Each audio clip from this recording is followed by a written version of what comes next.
नारद जी ने प्रश्न किया, पाराशर महाभाग भावता कश्चिदात्मना पारितुष्यति शारीर आत्मा मानसेव वा। अरे पाराशर नंदन व्यास जी, क्या बात है, आप प्रसन्न तो हैं, आप संतुष्ट तो हैं, क्या कारण है कि आप असंतुष्ट से दिखाई पड़ रहे हैं? असंपन्नैवा भाति, एकदम असंतुष्ट से दिखाई पड़ रहे हैं, जबकि जिज्ञासितम सुसंपन्नम वप्पिते महदद्भुतम, आप तो ब्रह्म तत्व की जिज्ञासा आपकी पूर्ण हो चुकी है, अर्थात ब्रह्म तत्व का बोध हो चुका है एवं महाभारत जैसे ग्रंथ की आपने रचना की है, फिर आप में अपूर्णता का कैसे अनुभव हो रहा है? सुन करके भगवान वेदव्यास जी ने कहा, आपने बिल्कुल ही सत्य कहा है हमारे संबंध में, अब आप ही कृपा करके बताइए इसका कारण,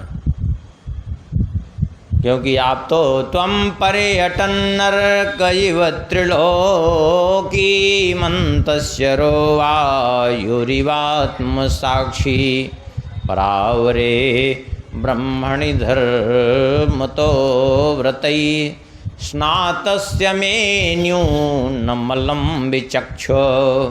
आप सूर्य की भांति संपूर्ण त्रिलोकी में निरंतर विचरण करते फिरते हैं। जैसे सूर्य कभी ठहरते नहीं एक जगह, कभी ठहरते हैं? नहीं ठहरते। ऐसे ही नारद जी भी कभी नहीं ठहरते, निरंतर विचरण करते हैं। तो आप तो निरंतर विचरण करते हैं, कृपा करके अब आप ही इस पूर्णता का कारण बताइए। सुन करके नारद जी ने कहा, आपने बिल्कुल ठीक ही कहा है, तो सुन लीजिए। यथा धर्मादयस्यार्था मुनिवर्यानुकीर्तिता न तथा वासुदेवस्य महिमायनुवर्णिता। आपने इतने चरित्रों का लेखन किया, भगवान के चरित्र भी लिखे, लेकिन आपने जिस प्रकार से धर्म अर्थ काम इन पुरुषार्थों का निरूपण किया है, ऐसा निरूपण आपने भगवान के चरित्र का नहीं किया, भगवान की महिमा का ऐसा निरूपण नहीं किया आपने। यद्यपि अन्य पुराणों में भी भगवान के चरित्र हैं, क्योंकि जिस पुराण में भगवान का चरित्र नहीं वो पुराण ही नहीं है। बिना भगवान के चरित्र के कोई भी ग्रंथ ही नहीं है, कोई चरित्र ही नहीं है। चरित्र तो भगवान का ही है, भगवान से जो विमुख हो जाए वो चरित्र थोड़े ही है। भगवान से जो विमुख हो जाए उसका कोई महत्व तो नहीं है। तो आपने वर्णन तो किया है, लेकिन जैसा धर्मार्थ काम आदि पुरुषार्थों का प्रतिपादन किया है, ऐसा प्रतिपादन भगवान चरित्र का, भगवान की महिमा का नहीं किया है।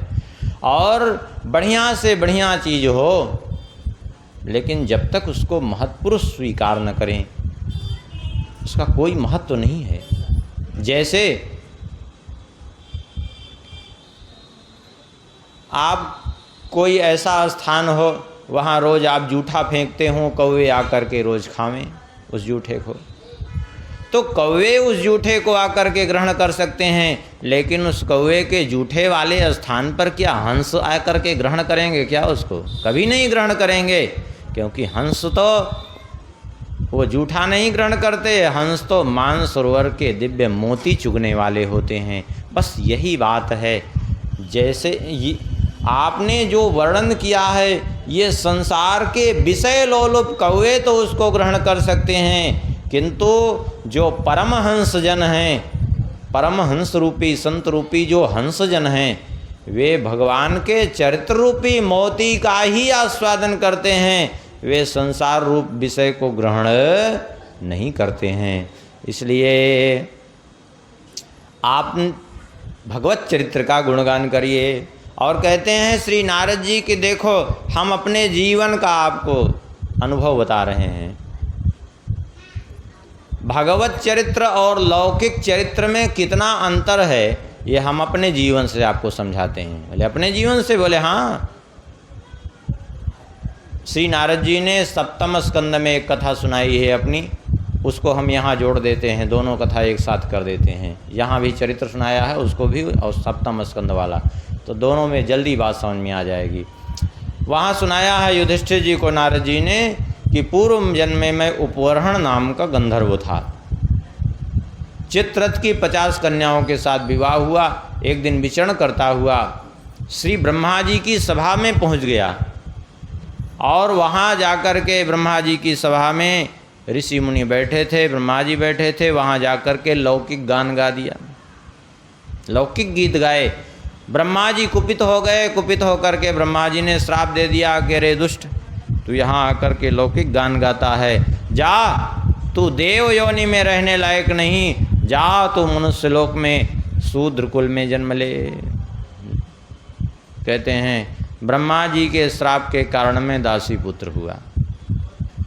लौकिक गान का दुष्परिणाम ये हुआ, लोक गीत गाने का, सांसारिक गीत गाने का दुष्परिणाम ये हुआ कि एक देव योनि से पतित होकर के मैं शूद्र कुल में जन्म ले लिया, लेकिन जब मैं दासी पुत्र हो गया तो भगवान के प्राण प्यारे भक्तों का संग मिला और फिर भगवत गुणगान किया, तो भगवत गुणगान करने से मैं दासी पुत्र से ब्रह्मा पुत्र सीधे हो गया।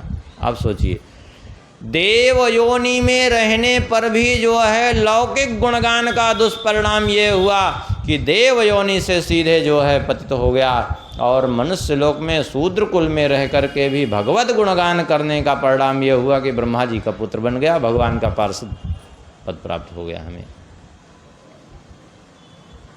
कहते हैं ये उस समय की बात है जब मैं पिछले जन्म में बालक था और मैं दासी पुत्र था। मेरे पिताजी की तो पहले से ही मृत्यु हो गई थी, माताजी थी, एकमात्र मैं ही माताजी का इकलौता पुत्र। मेरी माताजी ब्राह्मणों के घर में सेवा का कार्य करती थी। मैं बालक था। संयोग से चातुर्मास्य का समय आया, कुछ महात्मा पधारे चातुर्मास्य व्रत करने के लिए और महात्मा 4 महीने तक वहीं रहे। मुझे उन महात्माओं की सेवा में नियुक्त कर दिया गया। मैं उनकी प्रेम से सेवा करता तो उन महात्माओं की हम पर कृपा हो गई। ते मई अपेता खिल चापलेर्भके दान्ते धृत क्रीडन केनुवर्तिनी चक्रुः कृपां यद्यपि तुल्य दर्शना शुश्रूषमाणे मुन्योल्पभाषिणी। क्यों कृपा हो गई? कहते हैं मैं बालक था, फिर भी बालक होते हुए भी चंचलता से रहित था, पहला गुण। दूसरे दान्ते जितेंद्रिय था। तीसरे खेल कूद आदि से भी दूर रह करके उनकी आज्ञा में रत रहता था, उनका अनुवर्ती था। और चौथा बोले कम बोलने वाला था और सेवा परायण था।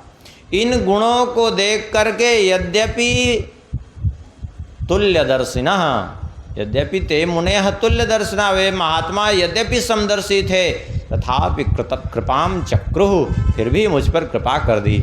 और कृपा करके क्या किया? बोले उनकी कृपा का फल ये हुआ कि उच्छिष्ट लेपानुमोदितो द्विजै सकृत्स्म भुंजे तदपास्त किल्विषा एवं प्रवृत्तस्य विशुद्ध चेतसस् तद्धर्म एवात्मरुचि प्रजायते।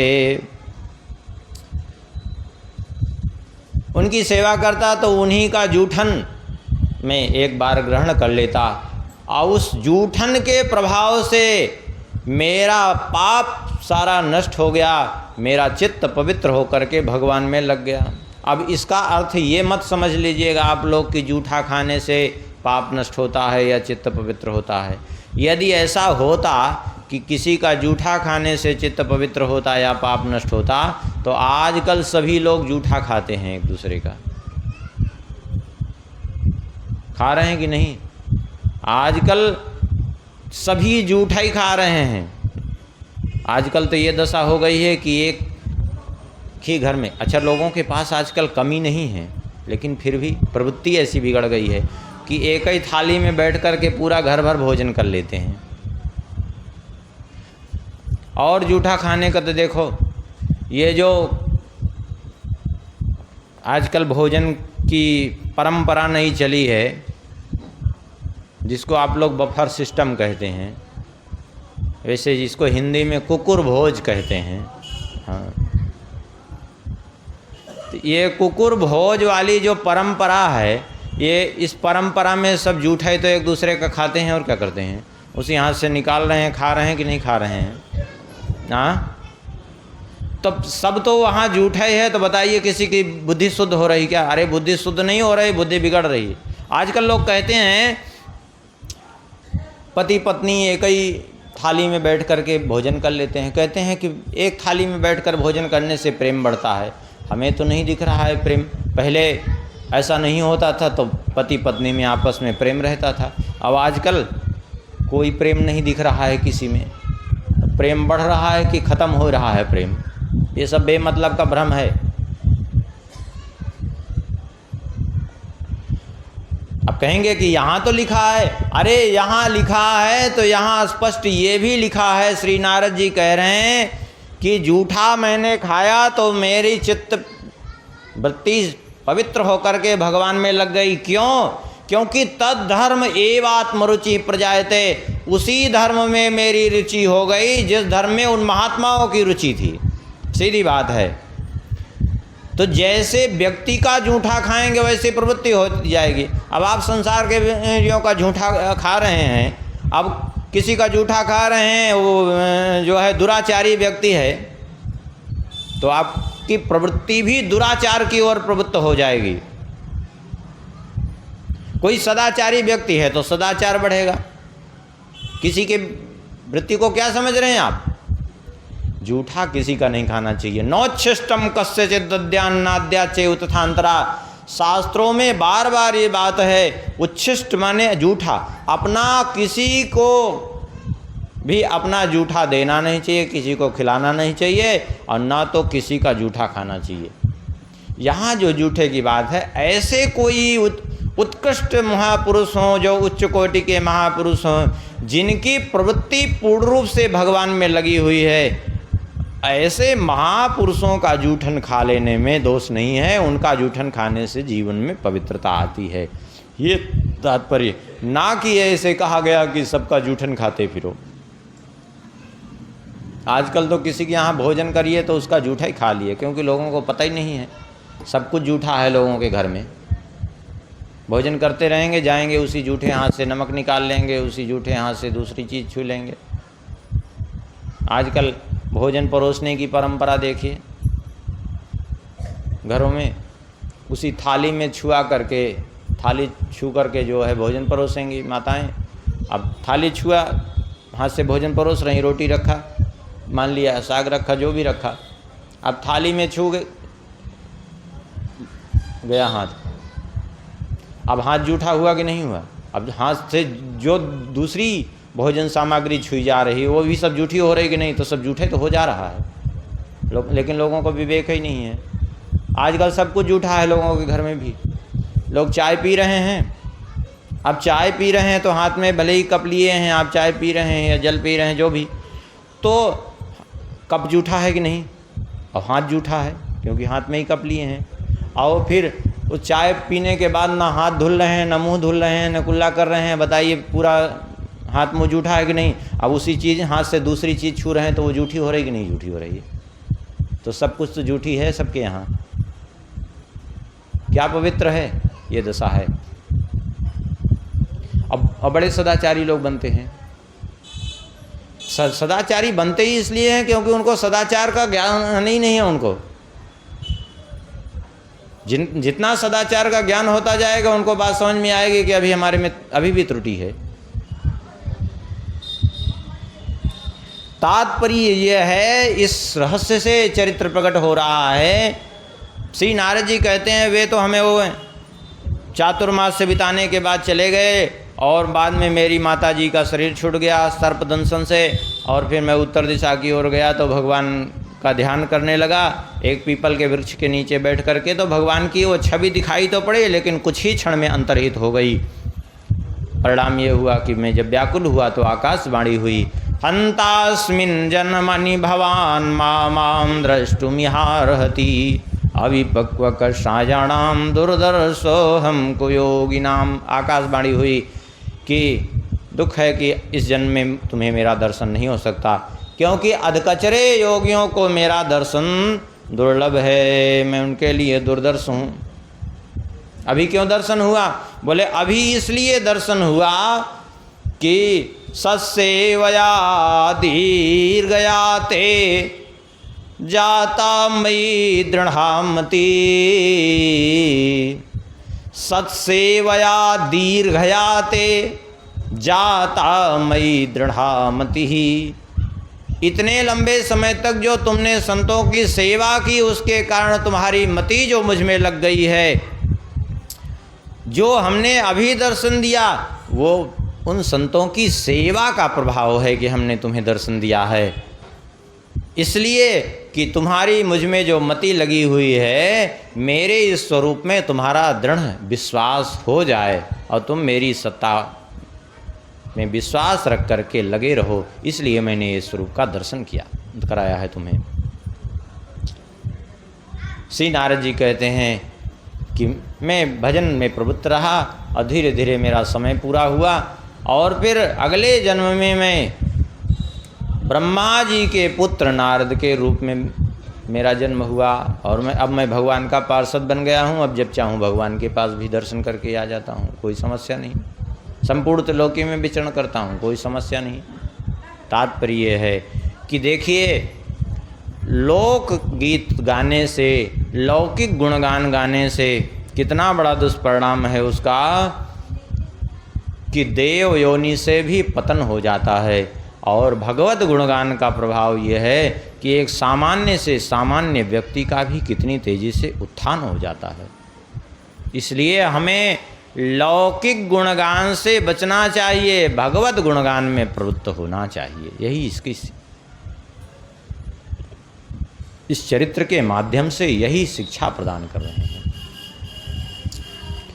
और श्री नारद जी ने 4 श्लोकों में उनको श्रीमद् भागवत का उपदेश दिया और चले गए। देखिए, यहाँ भगवान श्री वेदव्यास जी ने श्रीमद् भागवत की रचना अभी तक क्यों नहीं की थी? क्या उनको पता नहीं था कि हमें श्रीमद् भागवत की रचना करनी चाहिए? नहीं, सब पता था, लेकिन इसलिए अभी तक रचना नहीं की थी क्योंकि श्रीमद् भागवत जैसे ग्रंथ की रचना बिना किसी गुरुमुख से श्रवण किए कैसे उसका प्रणयन करें, इसलिए अभी तक नहीं किया। अब श्री नारद जी जैसे गुरु से बीज रूप में श्रीमद् भागवत 4 श्लोकों में प्राप्त हुआ, तो अब उसका विस्तार करने के लिए श्रीमद् भागवत की रचना प्रारंभ कर दी। तात्पर्य ये है इसका।